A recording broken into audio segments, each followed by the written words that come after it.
Le aziende in questo caso sono costrette a bloccare le proprie macchine perché non hanno materia prima, e questo è un altro grossissimo problema che purtroppo è legato alla pandemia e a come viene riconosciuta nei vari paesi. Quindi i problemi che si intrecciano sono tantissimi. Dall'azienda che preferisce fermarsi piuttosto che onorare l'appalto vinto a quella costretta a ritardare i lavori, ai comuni che non trovano a chi assegnare opere di manutenzione ordinaria e straordinaria.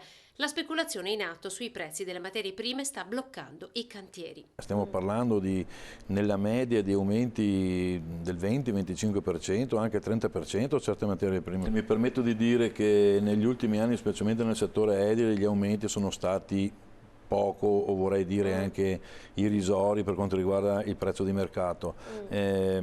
Questo però oggi, questo aumento è insostenibile. Secondo me l'aumento ci stava del 2, 3, 5% massimo, che era comunque una cifra che si poteva comunque assorbire, il mercato poteva assorbirla benissimo. Materie prime che oltre a costare il 25% in più di media sono anche più difficili da reperire.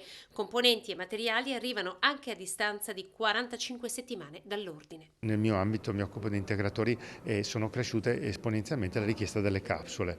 Chi vende le capsule di grande qualità prima te le dava in 14 settimane, oggi te le dà in 45 settimane, cioè è praticamente impossibile realizzare un prodotto in capsule. Una situazione che si riflette dunque anche nei cantieri. I tempi di realizzazione che ci hanno dato sia per il cosiddetto PNRR sia per il 110, chiamiamole così, sono troppo ristretti. Non possiamo noi continuare con una forza lavoro 10 proporsi di fare lavoro per 100, non c'è possibilità. La scelta di cedere alla penale, conferma il presidente di Confartigianato Marca Trevigiana Oscar Bernardi, è presa facilmente dalle aziende che lavorano con il pubblico perché l'aumento rende insostenibile il lavoro. Lavoro che anche per questo la categoria torna a chiedere di detassare.